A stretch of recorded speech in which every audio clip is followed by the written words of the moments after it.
तो स्पेस क्या है और टाइम क्या है? जो सबसे 2 इंपॉर्टेंट क्वेश्चन आते हैं हमारे स्पेस टाइम थ्योरी में। आखिर ये स्पेस टाइम कहाँ से आया था और ये कब से जो हमारे इस यूनिवर्स में बना हुआ है? क्या ये बिग बैंग की घटना के बाद आया था?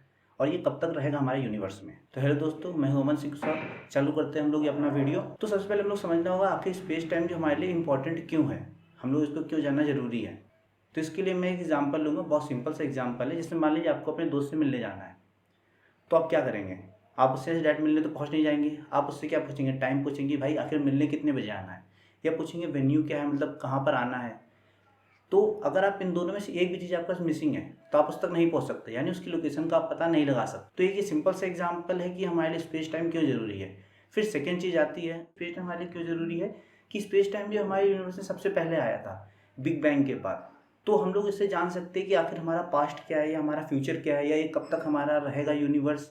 तो बहुत सारे क्वेश्चन जो स्पेस टाइम को अगर हम समझ जाए तो उसका पता हम लोग लगा सकते। तो जो हमारा टीनी मास था बिग बैंग से पहले, वो जब एक्सप्लोड हुआ तो बहुत सारी चीज़ें उससे बाहर आई। यहाँ पर कह सकते हैं मास बाहर आया, एनर्जी बाहर आई, डार्क एनर्जी बाहर आई, स्पेस बाहर आया, निगेटिव मास, डार्क मैटर और बहुत सारी चीज़ें। उसके सबके साथ साथ जो हमारा एक स्पेस टाइम था जो हमारा उसी के साथ बाहर आया। तो ये सारी जो घटनाएं सेकंड के कुछ फ्रैक्शंस में हुई, और उस टाइम जो है मतलब कह सकते हैं फिजिक्स के बहुत सारे लॉज जो है वायलेट हुए, बहुत सारे एजम्पशंस जो है गलत हो गए जब बिग बैंग की घटना हुई थी। तो मैंने जो आपको एग्जांपल बताए बहुत ही कह सकते हैं आप आसान से थे, और इससे आप समझ सकते हैं कि हमारे लिए स्पेस टाइम क्यों जरूरी है। तो आइंस्टीन से पहले हम लोग क्या मानते थे कि नहीं, स्पेस और जो टाइम है दोनों अलग अलग चीज़ें हैं। फिर आइंस्टीन आए, उन्होंने बताया कि नहीं, ये दोनों एक ही चीज़ है, आप लोग गलत मान। तो क्या हम लोग अपने स्पेस को डिपिक्ट करने के लिए 3D ग्राफ का यूज़ करते हैं, जिसमें एक्स वाई जेड एक्सेस होती हैं।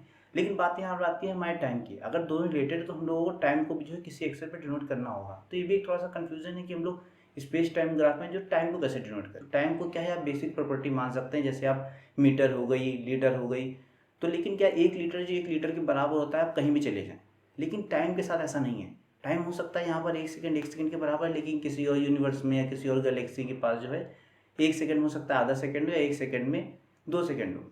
तो टाइम कांस्टेंट नहीं है जैसे मीटर या लीटर होते हैं। तो हम लोग अब बात करते हैं अपने स्पेस की। तो स्पेस क्या है हमारा, आप देखने में कह सकते हैं हाँ ये पूरा एम्प्टी सा लगता है, ये एम्प्टी सा नहीं है। कुछ लोग इसको मानते हैं कि नहीं, इसमें भी जो है कोई चीज़ है ऐसी जिसको लोग टच कर सकते हैं ना, महसूस कर सकते हैं। और ये चीज़ आई कब, जब हमारी बिग बैंग की घटना हुई 13.8 बिलियन साल पहले। तब हम उसी के साथ जो हमारा स्पेस टाइम आया। तो मैंने क्या बिग बैंग बहुत बहुत बार नाम ले लिया, तो इसके बारे में मैं डिटेल में कोई एक अलग वीडियो बना दूंगा। बिग बैंग की घटना कैसे हुई, कब हुई, जब यूनिवर्स बिगिन हुआ, कैसे जब हमारा स्पेस टाइम आया। तो उसमें एक चीज़ ऑब्जर्व की गई कि जो हमारा स्पेस टाइम ग्राफ है, या कैसे स्पेस टाइम जो है बहुत तेज़ी से एक्सपेंड कर रहा था। कुछ लोग ये भी मानते हैं कि ये स्पीड जो थी लाइट की स्पीड से भी ज़्यादा तेज़ थी, और अभी भी ये जो एक्सलेट कर रहा है, यानी बढ़ने की जो इसकी स्पीड है वो और तेज़ होती चली जा रही है। तो हम लोगों ने पढ़ा हुआ है कि नहीं, कोई भी चीज़ें लाइट की स्पीड से आगे नहीं बढ़ सकती है।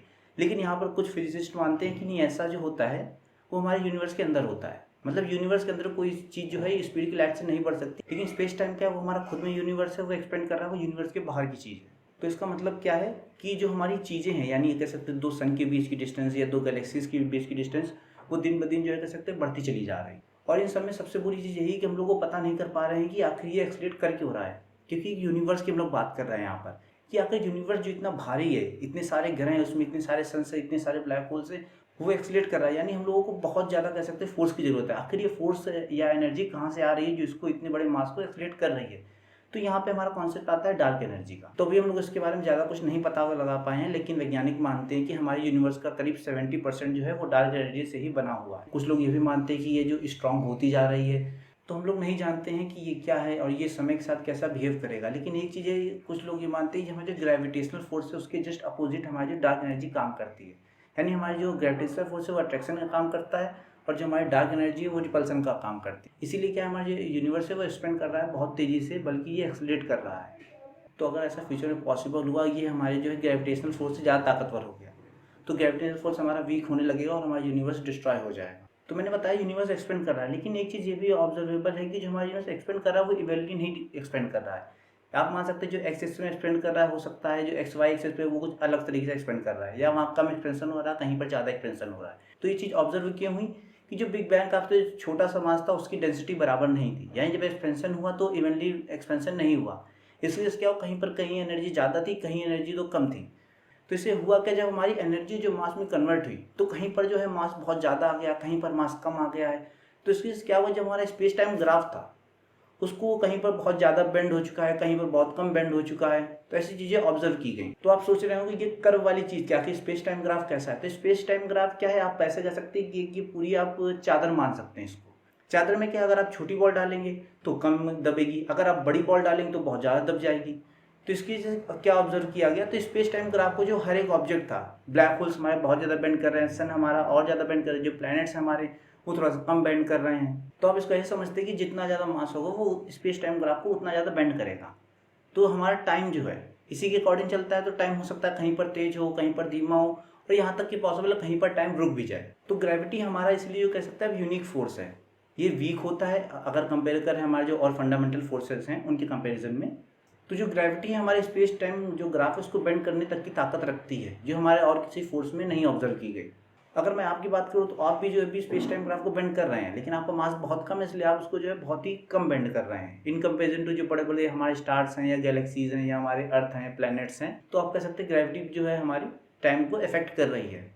और तो इसी में एक हमारा कॉन्सेप्ट आता है स्पेस लेंस। तो स्पेस लेंस क्या है कि जैसे आप मान लीजिए लाइट यहाँ से ट्रैवल कर रही है, तो यहाँ पर मान लीजिए कोई बहुत भारी गैलेक्सी है या बहुत भारी ब्लैक होल है, बहुत भारी सन है, तो उसमें होता क्या है, टाइम हमारा ऐसे ऐसे जा रहा है, लेकिन जैसे ही वो चीज़ आती है तो इसके अकॉर्डिंग ऐसे बेंड कर जाता है। तो एक हमारे लेंस का जो कह सकते हैं आप स्ट्रक्चर बन जाता है वहाँ पर।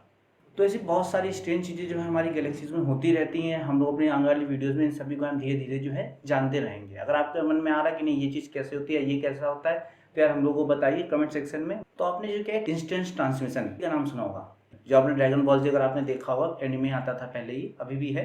तो उसमें क्या गोकू जो है इसी चीज़ का यूज़ करता था कहीं एक स्थान से दूसरे स्थान पर जाने पे।